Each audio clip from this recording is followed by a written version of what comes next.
holding yourself back from being everything that you're supposed to be on this earth because of the trauma that you're holding on to from your childhood, or just the trauma that you're not willing to look at and be aware of from your childhood. I literally went from being so insecure to now being confident. I am now showing up and I'm being on camera. I am now using my voice. There was a time where I wouldn't use my voice because I would much rather fit in and belong than use my voice.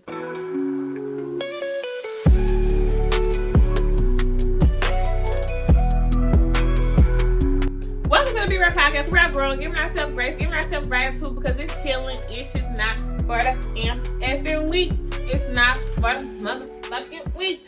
This podcast is for anybody that's in the stage in their life where like, I am fighting back. You're gonna fight back. This podcast is for anybody that's in a space where like, I'm fighting back. I'm not laying down to life no more. I am in a space where I know that I deserve exactly what I see for myself. I'm changing my story. I'm turning my pain into power. I'm no longer staying in a space where I continue to beat myself up. Say why me? Have the victim mindset. Stay in the past. Let my pain control me. No, it's time for me to own my story and change my pain into power. This podcast is for you.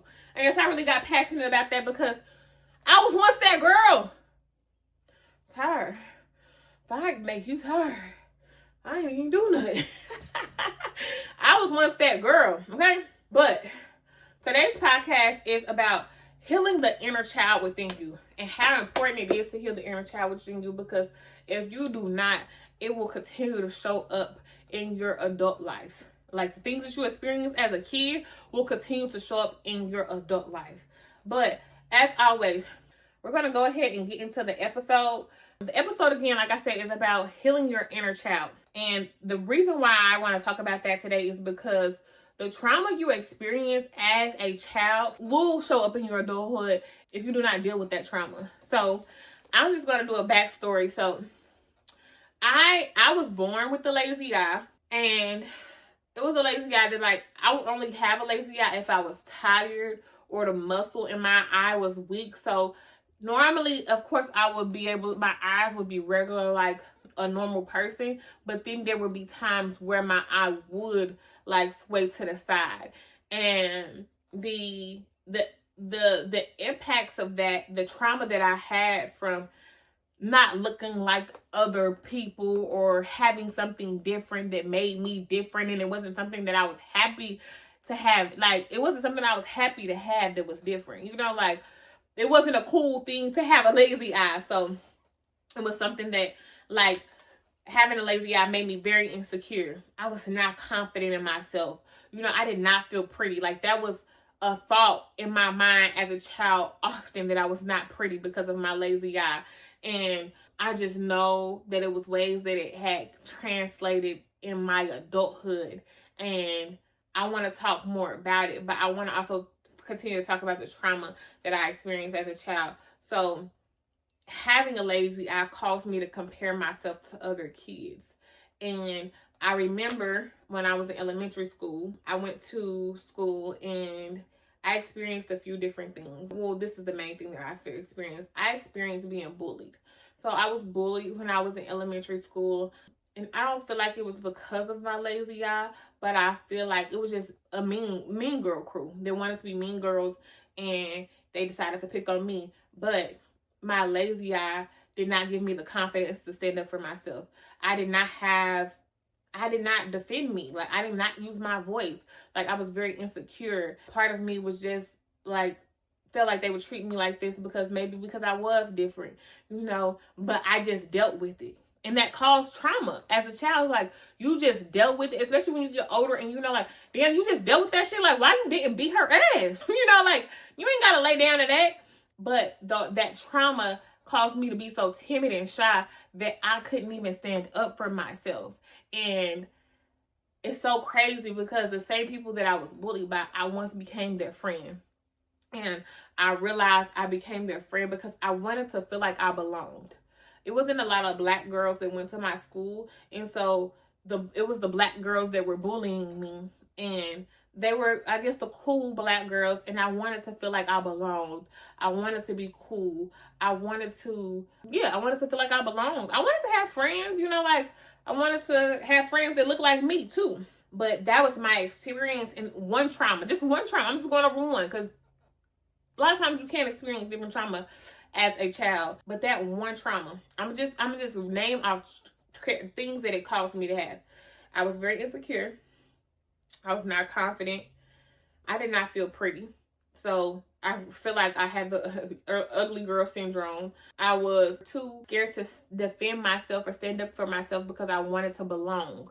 So these are the 4 things that made as the trauma that it caused me as a child. How it translated in my adulthood is what we're about to go into next. So it can show up in different ways. So I can say for myself, my relationship with myself, even when I started to grow into myself and I used to feel like I would get compliments that I was pretty. Even still sometimes to this day, sometimes it's hard for me to take in like the pretty compliments because for so long I thought I was ugly. For so long I had that mindset. Even after I got surgery and got my lazy eye fixed, it was like, it's hard to take in that compliment. Like, me, I'm pretty? Like, thank you. You know, like, that's my response. Or even with myself, like, I was very insecure with myself or not confident within my relationship with myself. So it would show on my exterior, like, get my hair done, make sure my lashes are done, make sure my nails are done. Like, that was not priority. That was not priority. Like, I did not really keep myself up the way that I should so that I could look in the mirror and be like, oh, okay, I love me. You know, it affected my self-love, my love for myself, which then translated into relationships that I had with other people. Because when I would get in a relationship with other people, then I would look for that outside validation from them. Like, I wasn't telling myself I was pretty. I wasn't giving my, like, loving on myself. So I'm looking for them to do that. I'm looking for them to give me the compliments, give me the praise and validation that I wanted, so that I can feel pretty, so that I can feel confident, so that I can just, you know, feel good. You know, I was looking for that outside validation because I was not getting it from myself. And then the insecurities that I had from when I was a child, it became a thing in relationships too. In relationship, like I said, within myself, I was insecure. And then when it translated into relationships with other people, it became a thing where I was so insecure that I didn't trust. Or I was so insecure that when trust was broken, whether it was cheating, texting, or something to someone else, I blame myself because I'm like, oh, you're not pretty enough, or you're not doing this enough, you insecure, you need to do this better. Like, it was like a thing, like a person did something to me and it's like, okay, I gotta fix something within myself because I'm the problem. I never stopped and been like, okay, maybe this person I don't even need to be with this person. No, I felt like I did not do something right and I needed to change something with myself so that I can be better for that individual because of the trauma that I experienced as a child. The trauma of wanting to feel a sense of belonging, wanting to be loved, wanting to feel pretty, wanting to be confident. All of that, like, it translated into a relationship that I had with myself. And the way that my upkeep was, it translated into my relationship with myself, with the way that I talked to myself and the way I thought about myself. And then my relationships with other people. When I would get in romantic relationships, even with myself, I could not take compliments. Compliments would like roll off my shoulder. But then when I got into a relationship with other people, I was very insecure. I would look for outside validation. And then if anything went wrong in a relationship where it was like somebody cheated, it was like I internalized it as a me problem. And I just want to reiterate what I said just so we can get it. Like, your trauma as a child will continue to follow you into your adulthood until you stop and look at it. Do I have this down pat? No. But I am aware that for a long time that I did not think I was pretty, regardless of what anybody told me. For a long time, I was not confident. For a long time, I was just in a space where I felt like I had to feel like I had to prove that I belonged, or I had to show that I was worthy, or I compared myself to other people. I was not just confident in me.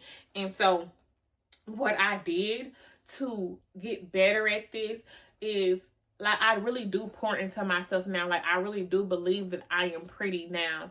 That's sometimes, like, it try to creep in my head. Like, especially don't let no bump or nothing come on my face. I be like, oh, this is ugly.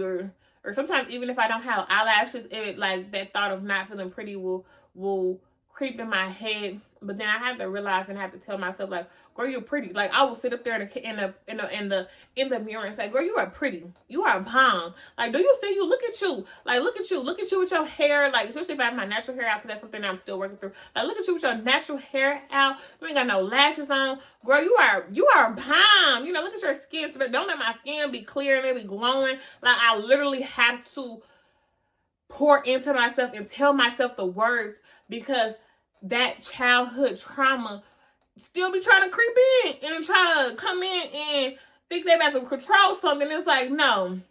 But they say, inch body T, hello, you see the face card. Please quit playing with me, okay? So I be having to tell her sometimes, we not doing that no more. We did that for a long time, but we're not doing that no more. In relationships, I just really just started to be aware that I was very insecure and I was not confident, and how it was making me attract people that were very controlling, attract people that I wanted to fill a void for me, you know, make me feel better. I was just really trauma bonding with people. Like, we would have common traumas, and we would have traumas in common, and so we would be trauma bonding over the pain that we had, pains, but I would trauma bond with them. Like, if somebody is insecure, like, we would be insecure in different places in our life. If somebody is not confident, we would be not confident in different places in our life. Like, if they wanted to be comparing themselves to somebody, and I'm comparing myself to somebody, like, other people. Like, it's just in different areas of our life, and it is not even something that we always have to speak of. You can just see it. You can feel it. You can see how somebody move, how somebody act, that y'all have common traumas, you know? And it's like, dang, we can vent and we can talk about it with each other. You know, it's a comfortability. Like, and so they know, I feel like sometimes they know where to poke when they know what your traumas are, you know?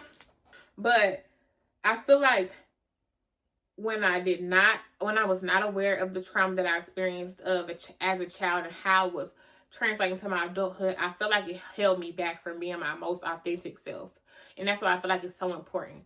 If you do not deal with that trauma that you dealt with as an inner child, you will hold yourself back from being the most authentic, most confident, most loving, whatever you're supposed to be on this earth. You're holding yourself back from being everything that you're supposed to be on this earth because of the trauma that you're holding on to from your childhood, or just the trauma that you're not willing to look at and be aware of from your childhood.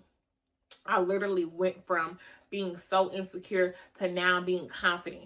I am now showing up and I'm being on camera. I am now using my voice. There was a time where I wouldn't use my voice because I would much rather fit in and belong than use my voice.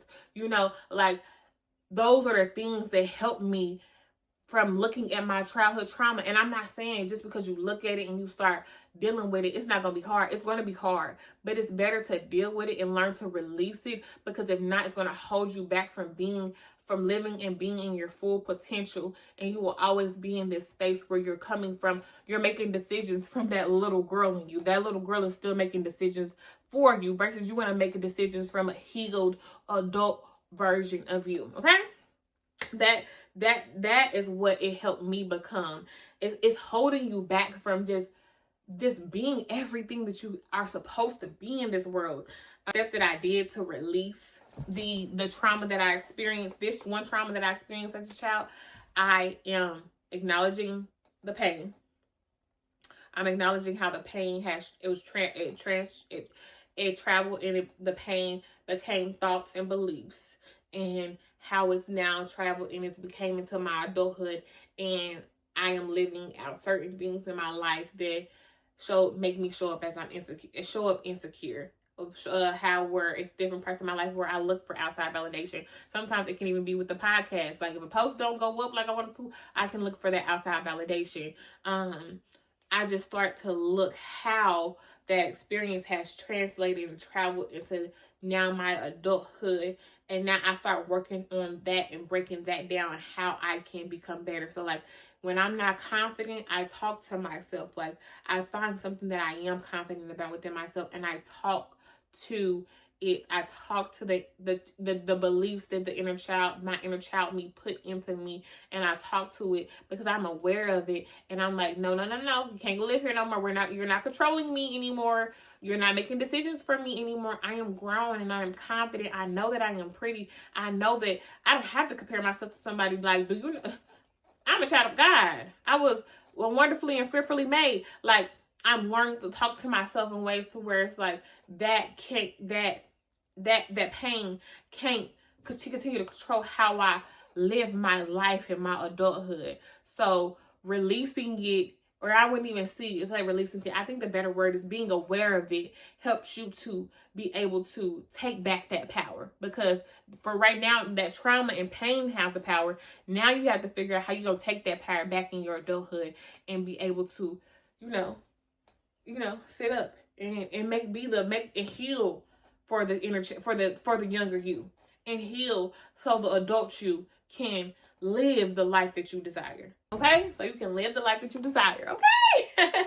But last thing is, don't leave your inner child you out. Like, the experiences that we had as a child can be painful, but there are some things that we experienced as a child that were so fun, that we did, that we enjoyed. Like, start going back to your inner child and just having fun and doing those things that made you happy when you were a kid. Like, it's so healing, like, to do those things and just be free. Because I feel like as an adult, sometimes we are so serious that we're so focused on, oh, I gotta do this, I gotta do that we stop for a second and we just don't decide. We don't stop and just like, okay, let me be free. But when we were kids, we could be free. We didn't have to, until like other people's thoughts and stuff and things that we saw as a kid got into us. There was a time where we didn't care. We was most confident. We was just free to be. We just wanted to have fun. We just wanted to live. Like, go back to that place when you were a child and start doing those things that lit you up when you were a child. Like, what lights me up now? Like, I just recently did this. Like, I had a choice to choose between on my 30th birthday, between like going and having a big party or doing like me and my friends dressing up as Soulja Boy. And you know what lit me up more than anything was dressing up as Soulja Boy. Like, I feel like the party would have been like more serious. Okay, you turned 30, the flowers, the whole setup that you had, the candles. But what I feel like that would have just been like, okay, I'm being celebrated. But when I tell you, it's like I had so much fun just dressing up as Soulja Boy, like just being free in the middle of the street, like, now walk it out. Now walk it out. Hey, now what's that walk it out? Hey, what's that walk it? Like, that was so freeing. Like, I didn't have a care in the world. I didn't care about what nobody thought about me. I was just being fun, having fun, being me. Like, that, it felt so good.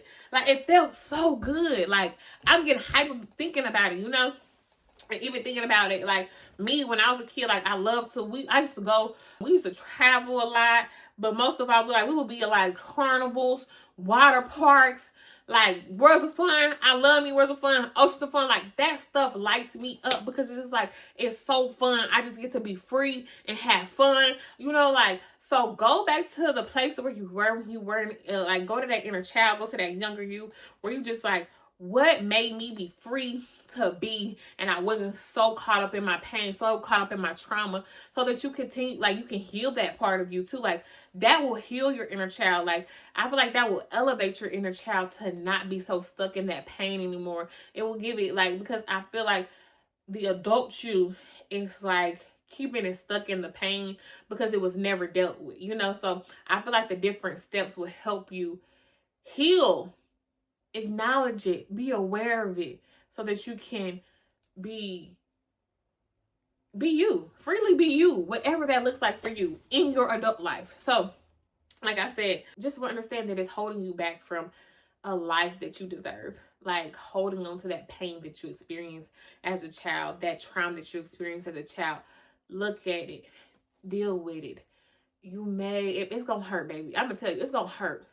You're probably gonna cry, but on the other end, it's gonna be so worth it, because you're gonna be like, dang, it's so freeing to know that those things that I told myself were not the truth. I was just in a world that literally chews you up and spits you out.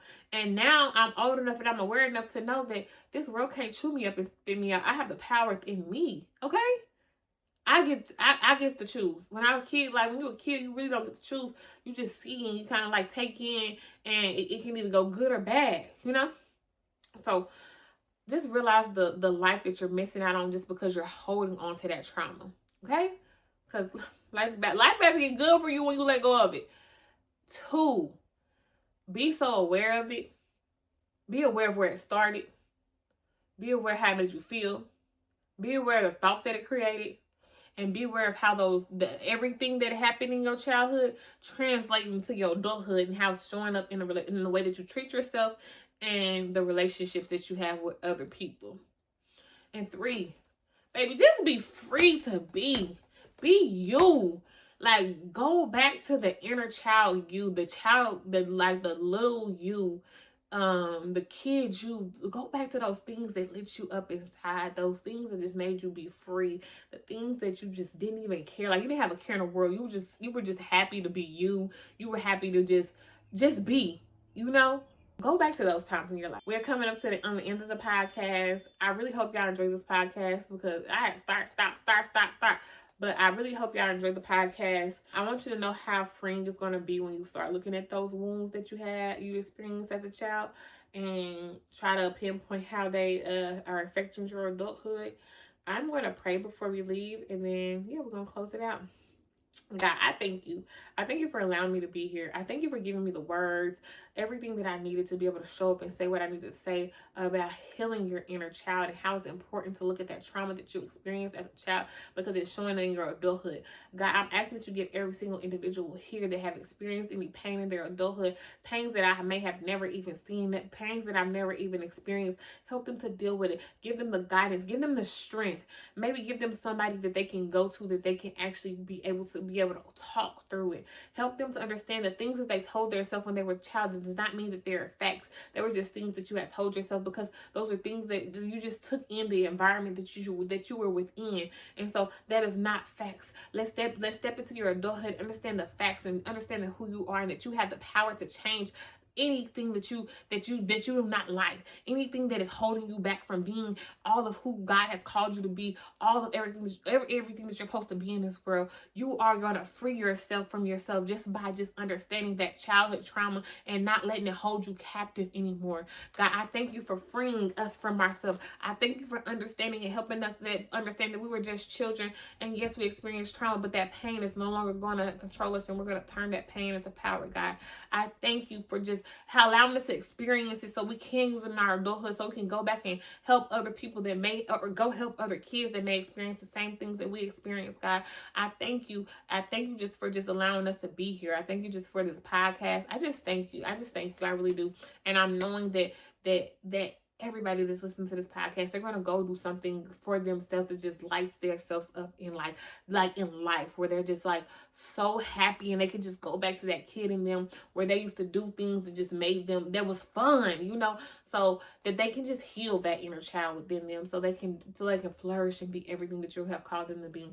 Again, I thank you, God. We love you. We appreciate you. Amen.